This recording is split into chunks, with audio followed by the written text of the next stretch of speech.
अस्सलाम वालेकुम स्टूडेंट्स। आज हम लोग का प्रॉब्लम करेंगे रैंकाइन साइकिल से रिलेटेड। तो इसको सबसे पहले हम देख लेते हैं। Consider a steam power plant. एक स्टीम पावर प्लांट है operating on a simple Rankine cycle, जो कि काम कर रहा है एक सिंपल रैंकाइन साइकिल पे, आइडियल रैंकाइन साइकिल पे, ठीक है।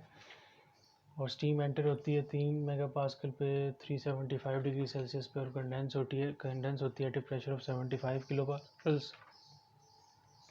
हमने थर्मल एफिशिएंसी निकालनी है, कार्नोट्स एफिशिएंसी निकालनी है और बैक वर्क रेशो निकालनी है। हम इंटरनल कंबस्शन इंजन्स के अलावा दूसरे जो एक्सटर्नल कंबस्शन साइकिल्स भी होते हैं उन पे भी हम लोग कार्नोट्स एफिशिएंसी का कॉन्सेप्ट लगा सकते हैं। वो किस तरह से लगाते हैं वो हम देख लेंगे।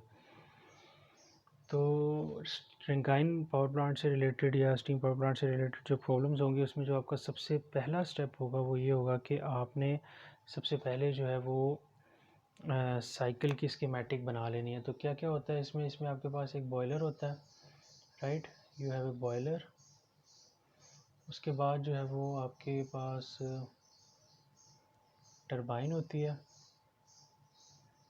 टरबाइन होती है आपकी, ठीक है। आपके पास टरबाइन होती है। तो टरबाइन से एक्सपेंशन के बाद जो है वो जाती है कंडेंसर में, और कंडेंसर से पंप होती हुई फिर बॉयलर में।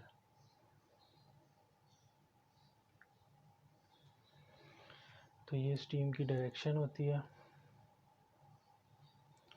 टरबाइन से हमें वर्क मिलता है, उसको WT कहते हैं। पंप पे हमें वर्क करना पड़ता है, उसको WP कहते हैं। हीट आप सप्लाई करते हो बॉयलर पे, और हीट जो है वो रिजेक्ट होती है कंडेंसर में, उसको Q2 कह लेंगे। तो ये आपका साइकिल है। रैंकाइन पावर प्लांट जो है वो इस तरह से जो है वो काम करता है। अब इसमें आपने क्या करना है कि आपने सबसे पहले जो है वो रैंकाइन जो आपको साइकिल दी है वो सिंपल रैंकाइन साइकिल दी है, तो आपने उसको ये इस तरह से स्कीमेटिक बना लेनी है। स्कीमेटिक बनाने के बाद आपका क्या काम है कि आपने जो डेटा आपको गिवन है उसको आपने स्कीमेटिक में प्लॉट कर लेना है। अब इसको मैं पंप से पहले जो है वो स्टेट 1 कह देता हूँ। इसको आप अपनी तरफ से नंबरिंग कर सकते हैं, ये 4 कह देते हैं, ठीक है। तो कंडेंसर से जो वाटर निकल रहा है वो पंप किया उसको बॉयलर में, तो हमने वहाँ से 1 स्टार्ट कर दिया, 1 2 3 4। अब वो कहते हैं कि steam enters the turbine at 3 mega pascals. तो P3 जो है वो स्टीम टरबाइन में एंटर होने से पहले उसका जो प्रेशर है वो है 3 मेगा पास्कल्स, और टेम्परेचर जो है वो है 375 डिग्री सेल्सियस स्टीम का। उसके बाद and is condensed at a pressure of 75 kilo pascal. जो कंडेंसर में प्रेशर है वो है 75 किलो पास्कल्स। तो प्रेशर तो वो कांस्टेंट रहता है। तो P4 जो है टरबाइन से निकलने के बाद कितना प्रेशर है, 75 किलो पास्कल्स। हमने थर्मल एफिशिएंसी कार्नोट्स और बैकवर्ड प्रेशर निकालना। तो जो डेटा में गिवन था वो हमने उसमें स्कीमेटिक में शो कर दिया। अब क्या करेंगे, थर्मल एफिशिएंसी निकालनी है तो हमें एंथैल्पीज़ चाहिए होती हैं। तो उसको करने से पहले जो है वो हम थोड़ा सा देख लें। अच्छा, हमें एंथैल्पीज़ चाहिए होंगी ना। अब हमने थर्मल एफिशिएंसी निकालनी है। थर्मल एफिशिएंसी निकालने का फार्मूला क्या होता है, W net divided by heat enter. जो कि बॉयलर को हम हीट दे रहे हैं तो ये थर्मल एफिशिएंसी होती है। और W नेट किसके बराबर होता है, टरबाइन वर्क माइनस और तो WT आप किस तरह से निकालते हो, WT हम निकालते हैं, अगर इसमें केस में देखें तो ये होगा H3 minus H4 minus H2 pump minus H1 divided by Q1, ठीक है। तो हमें सबसे पहले तो हम अभी पंप वर्क की तरफ नहीं जाते, हम टरबाइन के वर्क की तरफ आते हैं। WT which is equals to H3 minus H4। अब H3 जो है वो हम कैसे निकालें, ठीक है। तो हम क्या करते हैं, हमें स्टीम का प्रेशर गिवन है। हमें नहीं ये पता कि वो स्टीम सैचुरेटेड स्टीम है या सुपर हीटेड स्टीम है जो टरबाइन में एंटर हो रही है। हम प्रेशर टेबल पे जाते हैं और प्रेशर टेबल पे जाने के बाद हम देखते हैं कि प्रेशर जो गिवन है 3 स्टेट पे वो है 3 मेगा पास्कल्स। तो हम स्टीम टेबल में जाएंगे प्रेशर टेबल पे और प्रेशर टेबल पे जाएंगे और वहाँ पे हमने क्या देखा कि 3 मेगा पास्कल्स पे जो सैचुरेशन टेम्परेचर है ना, इस स्टेट पे जो TS है वो है 233.85 डिग्री सेल्सियस, जो हमें इधर स्टेट पे गिवन है टेम्परेचर वो है 375, और वहाँ पे जो सैचुरेशन टेम्परेचर गिवन है वो है 233.85। डैट मीन्स कि हमारी जो स्टीम है वो सुपर हीटेड स्टीम है। ओके, हमारी जो स्टीम है वो सुपर हीटेड स्टीम है। ठीक हो गया, तो सुपर हीटेड स्टीम है। तो ये हमें कैसे पता चला? हमने उस प्रेशर पे गए, वहाँ पे सैचुरेशन टेम्परेचर 233.85, तो डैट मीन्स सैचुरेशन टेम्परेचर से तो वो मतलब अबव टेम्परेचर पे तो वो सुपर हीटेड स्टीम है। हम क्या करते हैं, हम लोग ना इसको TS डायग्राम पे भी शो कर देते हैं इस प्रोसेस को। तो TS डायग्राम में क्या होता है, डॉम बनाते हैं आप, और ये जो हम 3 से मैं शुरू कर रहा हूँ, तो हमारी सुपर हीटेड स्टीम है, यहाँ पे ये 3 पॉइंट है, और ये अगर मैं यहाँ से बॉयलर का स्टार्ट करूँ तो ये कुछ इस तरह से लाइन बनेगी कांस्टेंट प्रेशर की, कांस्टेंट प्रेशर की लाइन कुछ इस तरह से बनेगी, यूँ ही होती है कांस्टेंट प्रेशर की लाइन। और ये 2 है बॉयलर में एंटर होते वक्त, क्योंकि बॉयलर में जब एंटर होगा तो कांस्टेंट प्रेशर होगा, लेकिन उसका टेम्परेचर जो है वो राइज़ करेगा। उस टेम्परेचर पे, उस प्रेशर पे जो है वो, जब उस प्रेशर के सैचुरेशन टेम्परेचर पे पहुंचेगा तो वो बॉयल करना शुरू होगा। आफ्टर वो कंप्लीट हो जाएगा, जब वेपर्स में चेंज हो जाएगा तो फिर वो सुपर हीट होगा। यहाँ तक 233 तक पहुँचा, उसके बाद 233 उसका सैचुरेशन टेम्परेचर था, उसके बाद वो बॉयल हुआ, फेस चेंज हुआ, फेस चेंज होने के बाद वो फिर मज़ीद उसको हीट किया 375 तक। तो ये 3 जो है वो 375 डिग्री सेल्सियस है, और ये 2 पे जो है वो प्रेशर जो है वो 3 मेगा पास्कल है।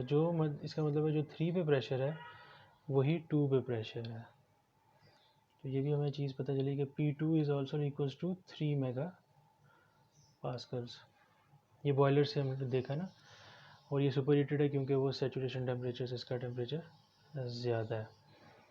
उसके बाद उसको थोड़ा सा मैं नीचे बना देता हूँ। उसके बाद क्या हुआ कि उसके बाद टरबाइन आई, टरबाइन में वो गैस एक्सपैंड हुई isentropically at constant entropy, adiabatic, reversible adiabatic, और उसका प्रेशर जो है वो P4 जो है वो 75 किलो पास्कल्स हो गया यहाँ पे, 75 किलो पास्कल्स यहाँ पे। ठीक है, तो अब हमें ये कैसे पता चलेगा कि ये सैचुरेटेड लिक्विड टरबाइन से पास होने के बाद ये सैचुरेटेड वेपर्स भी हो सकते हैं, लेकिन हमें अगर गिवन नहीं है कि ये सैचुरेटेड वेपर है, तो डैट मीन्स कि वो इतना एक्सपैंड हुआ है कि वो लिक्विड प्लस वेपर फेस में जो है वो, इसके जब स्टीम जो बाहर निकली है तो वो लिक्विड प्लस वेपर फेस में निकली है, लिक्विड प्लस वेपर फेस में। अगर वो कहता है कि वो स्टीम जो टरबाइन से बाहर निकली है तो वो सैचुरेटेड वेपर फ्लो में निकली है, तो फिर मैं यहाँ पे इसको एंड कर देता इस पॉइंट पे। लेकिन अब मैं उसको नीचे लेके जाऊँगा, क्योंकि जब वो बाहर निकलेगी तो उसका जो फेज़ होगा वो कौन सा होगा, 2 फेज़ होगा, लिक्विड प्लस वेपर, क्योंकि मुझे गिवन नहीं है, और वो प्रेशर है 75 किलो पास्कल्स, राइट। तो 75 किलो पास्कल की अगर हम लोग को लाइन बनाएं TS डायग्राम पे, तो वो कुछ मैं इस तरह से बना देता हूँ। 75 की हम लोगों ने लाइन बनानी है, वुड बी लाइक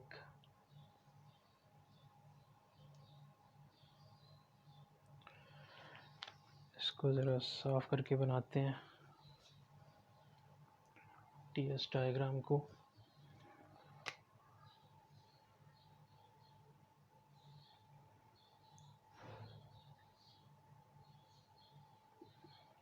ये डोम है, ये आपका 2 पॉइंट हो गया जिसको हम डिस्कस कर चुके हैं, ये सुपर हीटेड तक, देन एक्सपेंड, और यहाँ पे हमने लाइन बना देनी है। अब ये जो लाइन है, ये वाली लाइन जो है हमारी है प्रेशर 3 मेगापास्कल्स की, और ये वाली लाइन जो है हमारी है 75 किलो पास्कल्स की। और ये वाला पॉइंट है कि आफ्टर एक्सपेंशन जो है ये 3 स्टेट है हमारी, उसमें उसके हिसाब से ये 4th स्टेट है, और ये सेकेंड है। फिर वो कंडेंसर में एंटर हुआ, और ये कंडेंसर से जो है वो जो लिक्विड प्लस वेपर का फेज़ था वो कंडेंस होके किस में कन्वर्ट हो गया, लिक्विड में, सैचुरेटेड लिक्विड में। फिर उसको हमने पंप किया और वो स्टेट 2 तक हम लोग लेके आए। तो ये हो गई स्टेट 1, और वो फिर हम यहाँ पे क्या है, ये पंप है। तो ये हमने उसको TS डायग्राम में भी शो कर दिया। 2 से 3 तक टरबाइन है, फिर 4 से 1 तक कंडेंसर है, then 1 to 2 is pump, then 2 से 3 बॉयलर। ओके, और यहाँ से हमें ये भी पता चल रहा है कि जो 1 पे प्रेशर होगा वही 4 पे प्रेशर होगा। तो P1 पे प्रेशर कितना होगा, P1 पे कंडेंसर के बाद P1 स्टेट है वो भी 75 किलो पास्कल्स ही होगा। P1 भी, P1 75 किलो पास्कल्स होगा, P4 भी 75 किलो पास्कल्स, P2 जो है 3 मेगा पास्कल्स, P23 भी जो है वो 3 मेगा पास्कल्स। ओके, तो अब हमने एफिशिएंसी निकालनी है। एफिशिएंसी निकालने के लिए टरबाइन का हमें वर्क चाहिए, वो यहाँ पे हमें एंथैल्पी चाहिए W3 पे, 3 पॉइंट पे और H4 पे। तो हम किस तरह से निकालेंगे H3, अब हमें वो पता है वो सुपर हीटेड पे है, तो हम लोग वहाँ से H3 निकाल लेते हैं। H3 जो है हमारे पास आता है, उसकी मैं वैल्यू तो लिख रहा हूँ, वो H3 जो है वो हमारे पास आएगा, H3 जो है वो स्टीम टेबल से आप देखोगे तो H3 आपने स्टीम टेबल से देखना है। सुपर हीटर टेबल में टेम्परेचर आपको गिवन है, उस पर आपने देखा तो H3 आपके पास आएगा 3173.9 3173.9 किलो जॉल्स पर केजी, ठीक है, 3173.9 किलो जॉल्स पर केजी। ओके, अब H4 कैसे निकलेगा, वो तो ड्राइनेस फ्रैक्शन के हिसाब से निकलेगा।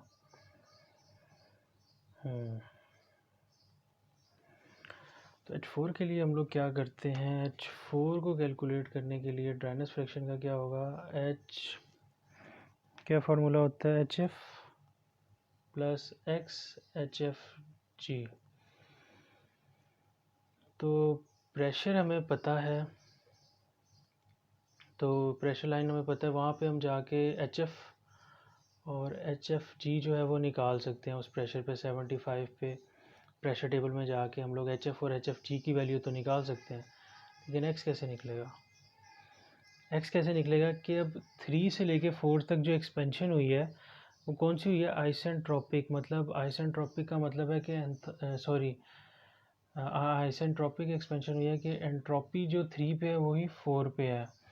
मतलब मैं इधर लिख देता हूँ कि S3 पे जो एंट्रोपी है वही S4 पे है। तो मैंने इधर H3 जब निकाला है प्रेशर और टेम्परेचर से सुपर हीटेड में, तो वहाँ पे मैं S3 भी निकाल लेता हूँ। वहाँ पे S3 जो कि S4 के बराबर है वो मेरे पास आएगा 6.83 किलो जॉल्स पर केजी, ठीक है। तो यूनिट्स को लिखते हैं, तो लिख सकते हैं अब 6.83 किलो जॉल्स पर केजी, ये हमारे पास S3 पे जो एंट्रोपी होगी वही S4 पे होगी। इससे हमें फ़ायदा क्या हुआ, इससे हमें ये फ़ायदा हुआ कि हम लोग प्रेशर पे हम लोगों ने ड्राइनेस फ्रैक्शन निकालनी है ना, तो हमें इस तरह से करते हैं कि S4 हमें पता है, और इस पे हम देखते हैं SF, वो हमें टेबल से मिल जाएगा, प्लस SFG। SF हमें 75 किलो पास्कल्स पे SF भी मिल जाता है, एंट्रोपी ऑफ सैचुरेटेड वेपर्स, और SFG भी मिल जाएगा। तो हम लोग S4 हमें पता है, तो यहाँ से हम लोग X कैलकुलेट कर सकते हैं। तो एस एफ भी पता है, एस एफ जी भी पता है हमें 75 पे, तो इसको कैलकुलेट करेंगे तो हमारे पास एक्स आ जाएगा, हमारे पास एक्स आ जाएगा। तो इसको कैलकुलेट करें तो आपके पास जो x आएगा वो आएगा 0.9, 90% यहाँ पे जो है वो ड्राइनेस फ्रिक्शन आएगी। तो x आपके पास आ गया, इससे आपने जो है वो निकाल लिया, और यहाँ पे अब फिर आप x पुट करोगे तो आपके पास H4 आ जाएगी, एंथैल्पी एट 4। वो आफ्टर कैलकुलेशन आएगी 3a, एंथैल्पी एट 4 आपके पास जो है वो सिंपल आपने वैल्यूज़ को पुट करना है, और आपके पास H4 आ जाएगी। H4 आपके पास आएगी 22434, ये आएगी 24 कैलकुलेशंस के बाद 34.6 किलो जूल्स पर केजी। ठीक है, तो H4 आ गई। अब यहाँ पे आपने लिख देना है -2434.6, तो आपके पास WT आ जाएगा। आपके पास WT जो है वो कितना आएगा 739, यहाँ पे लिख देता हूँ 739.3 किलो जूल्स पर केजी। तो WT आ गया आपका 739.3, यहाँ पे मैं लिख देता हूँ 739.3, तो ये आपका WT आ गया, किलो जूल्स पर केजी। अब आपने WP निकालना है। ये कैलकुलेशंस आपको समझ में आ गई कि किस तरह से आपने वो एंट्रोपी का कॉन्सेप्ट यूज़ करके जो है वो ड्राइनेस फ्रैक्शन निकाल लिया है। उसको मैं रब कर देता हूँ। WT आपने निकाल लिया, H4 भी आपने निकाल ली, तो H4 से जो है वो आपने कैलकुलेट कर ली चीज़ें। अब WT आपने निकाल लिया किलो जूल्स पर केजी में। अब WP की बात है। WP आपने, क्योंकि थर्मल एफिशिएंसी निकाल रहे हैं, अभी हम थर्मल एफिशिएंसी की बात कर रहे हैं, तो WP आपने निकालना। WP होता है equal H2 minus H1। WP आपका पंप वर्क जो है वो आपका इक्वल होता है, इज़ ऑल्सो इक्वल टू, इसके बराबर भी होता है, और WP जो है वो आपका specific volume of liquid at 1 और द प्रेशर डिफरेंस जो पंप से पहले और बाद में P2 माइनस P1। तो इस तरह से भी आप वर्क डन ऑफ पंप निकाल सकते हो, specific volume into P2 minus P1। P2 आपको पता है वो है 3 मेगा पास्कल्स, P1 आपको पता है वो है 75 मेगा पास्कल्स। मतलब पंप से पहले 75 किलो पास्कल्स है, सॉरी, और पंप के बाद पंप ने उसको कितना प्रेशर बढ़ा दिया, वो हो गया 3 मेगा पास्कल्स, काफ़ी प्रेशर बढ़ाया। तो ये तो आपको पता है, लेकिन स्पेसिफिक वॉल्यूम 1 पे आपको पता है, वो आपको पता चल जाएगा। वो आपको क्या करना होगा कि प्रेशर 75 किलो पास्कल्स पे जाके आपको स्पेसिफिक वॉल्यूम आपको देखना होगा, और VF जो है वो मतलब VF ही होगा ना, क्योंकि ये कंडेंस हुआ है यहाँ पे 1 पे, आपको VF specific volume of fluid V is equals to VF at 1 VF। तो VF वो आपका 1 पे आएगा एट 75 किलो पास्कल्स, वो आएगा 0.00103 मीटर्स क्यूब पर केजी। ओके, प्रेशर आपको पता है, स्पेसिफिक वॉल्यूम आपने निकाल लिया, तो आपके पास पंप वर्क आ जाएगा। इस तरह से भी आप पंप वर्क निकाल सकते हो, क्योंकि आपको उधर एंथैल्पीज़ वगैरह कैलकुलेट नहीं कर सकते थे आप, 1 पे कैलकुलेट कर सकते थे, लेकिन H2 पे जो है वो उस तरह से भी आप निकाल सकते हो, इस तरह से जो है वो ज़्यादा आसान है। तो आप लोगों के पास जो पंप वर्क आएगा, आप सिंपली आपने वैल्यूज़ पुट करनी है, वो आएगा 3.033, मतलब वो दोनों तरह से जो है वो सेम ही आएगा। पंप वर्क आपका आ जाएगा 3.033 kilo joules per kg. Okay, ठीक हो गया।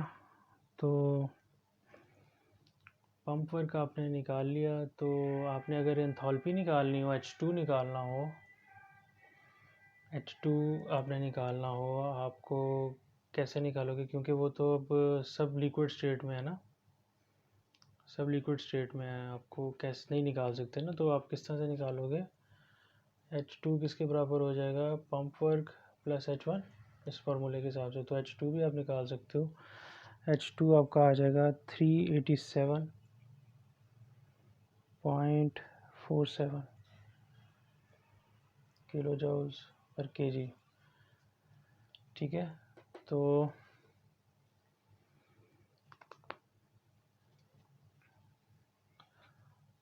और ये आप इस तरह से निकालोगे 387 पॉइंट, तो इस तरह से आप उसकी, क्योंकि ये सब कूल्ड स्टेट में चला गया हुआ था। तो सुपर हीटेड में आपको दो चाहिए होते हैं ना, टेम्परेचर और प्रेशर। तो यहाँ पे आपको सिर्फ आपको प्रेशर पता था ना, तो आप पंप वर्क जो है वो P2 माइनस P1 से निकाल के उधर से आप H2 निकाल सकते हो। अच्छा, पंप वर्क भी आ गया आपके पास। पंप वर्क आपके पास आया 3.033, ओके। अब आपके पास एफिशिएंसी में दो चीज़ें आ गई। अब Q1 निकालना है आपको, हीट जो आपने बॉयलर में ऐड की है ना, इसको स्टेट 2 से स्टेट 3 तक लाने के लिए।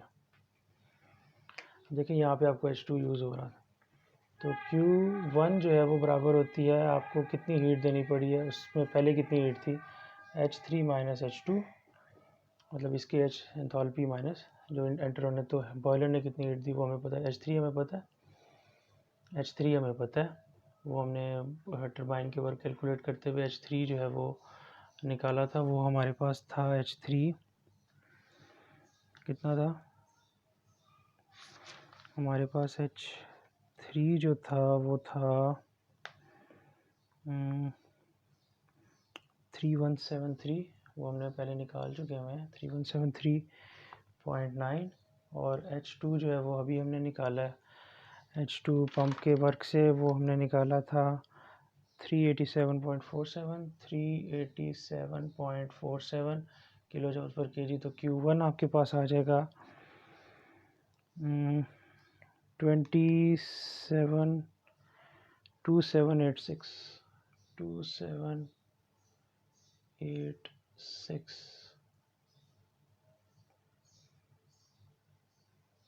2786.43 किलो जूल्स पर केजी। तो Q1 आपके पास आ गया। Q1 आपके पास कितना है? 2786.43। तो ये चीज़ें आपने कैलकुलेट कर ली। वर्क, पंप का वर्क आप इस तरह भी कैलकुलेट कर सकते हो, ये जो मैंने आपको बता दिए। तो एफिशिएंसी आपको जस्ट पुट करनी थी, वो आपके पास एफिशिएंसी जो है वो आ जाएगी, ये नेटवर्क आ जाएगा आपके पास, इसको माइनस करेंगे तो वो आता है 736.267, उसको हीट से डिवाइड कर देंगे जो भी हमने निकाली थी, इसको जस्ट माइनस करना था, वो आपके पास आ जाएगा 26.4%। तो आपका जो ये साइकिल है वो 26.4% जो है वो क्या है, एफिशिएंट है। स्टीम पावर प्लांट जो हमने ये बनाया है, तो ये एफिशिएंट कितना है, 26.4% एफिशिएंट है। अब हमें क्या निकालना है? अब हमें निकालनी है कार्नोट्स एफिशिएंसी। कार्नोट्स एफिशिएंसी किसके बराबर होती है? 1 माइनस T2/T1, मतलब इसको मैं इस तरह लिख सकता हूँ 1 माइनस T मिनिमम सिंक का टेम्परेचर और T मैक्सिमम जो हम पढ़ चुके हुए हैं। तो इस केस में जो हीट जिसमें रिजेक्ट हो रही है वो कि कहाँ पे हो रही है, कंडेंसर में जो है वो कंडेंसर हीट रिजेक्ट कर रहा है। कंडेंसर के इर्द गिर्द जो वाटर सप्लाई हो रही है या सराउंडिंग में वो हीट रिजेक्ट कर रहा है Q2 और हीट ऐड हो रही है बॉयलर में 2 से 1 तक, वो हो रही है Q1, वो हमें पता है। और किस टेम्परेचर पे हो रही है वो हमें नहीं पता कि बॉयलर में जो है वो टेम्परेचर, किस टेम्परेचर पे जो है वो हीट सॉरी हमने क्या देखना है कि किस टेम्परेचर पे जो है वो हीट रिजेक्ट हो रही है ना, वो Q2 जो है वो रिजेक्ट किस टेम्परेचर पे हो रही है, वो T मिनिमम होगा। और वो कितना होगा कि जिसमें ये फेस चेंज हो रहा है। तो P हमें P4 पता है 75 किलो पास्कल्स है जो कंडेंसर से पहले है। तो उस पे जाके हम T सैचुरेशन देख लेंगे, उसी टेम्परेचर पे ये फेस चेंज हो रहा है ना, T सैचुरेशन। तो वो मिनिमम टेम्परेचर होगा, वो हो जाएगा। उस पे जाएंगे हम लोग P4 75 किलो पास्कल्स पे जाएंगे तो TS हमें पता चल जाएगा। T मिनिमम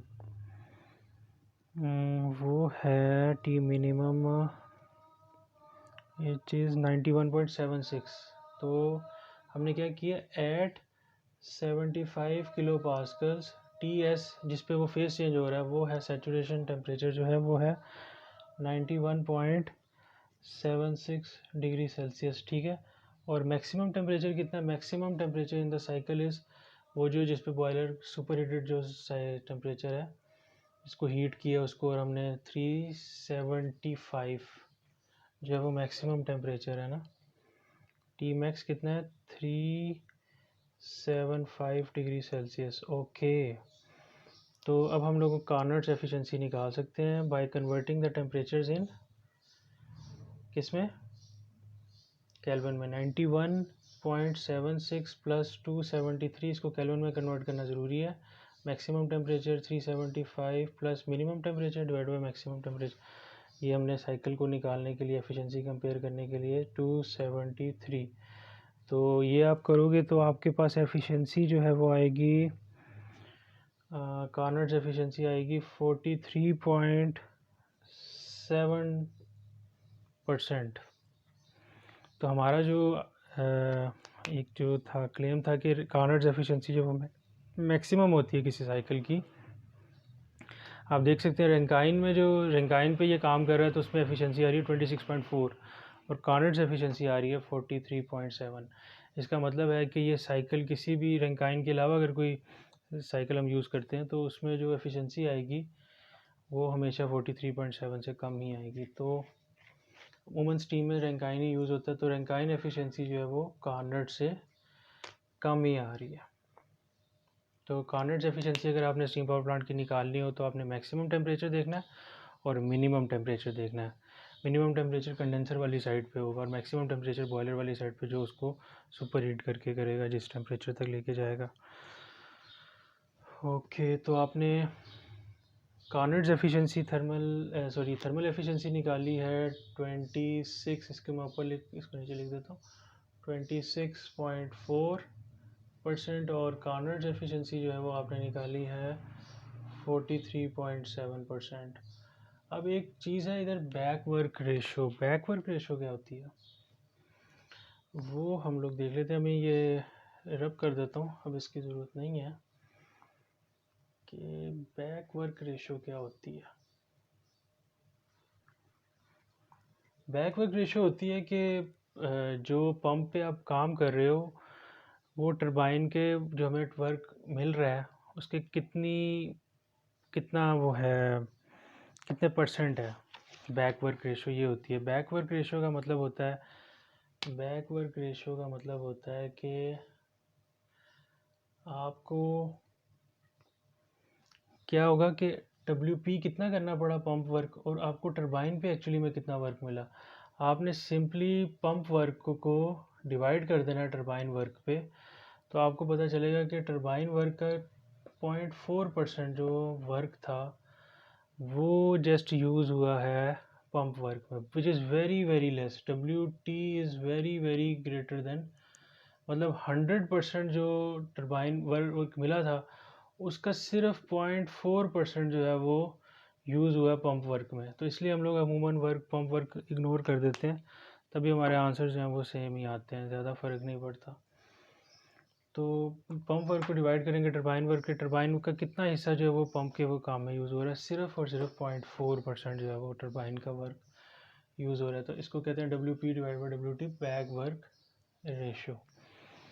तो ये था आपका रैंकाइन से रिलेटेड न्यूमेरिकल। तो इस तरह से आपने सिंपल जो रैंकाइन साइकिल होगा उसमें आपने करना है कि आपने स्कीमेटिक बनानी है, डेटा प्लॉट करना है, टीएस डायग्राम बनानी है, ताकि आपको मज़ीद जो है वो प्रॉब्लम क्लियर हो। तो थैंक यू वेरी मच।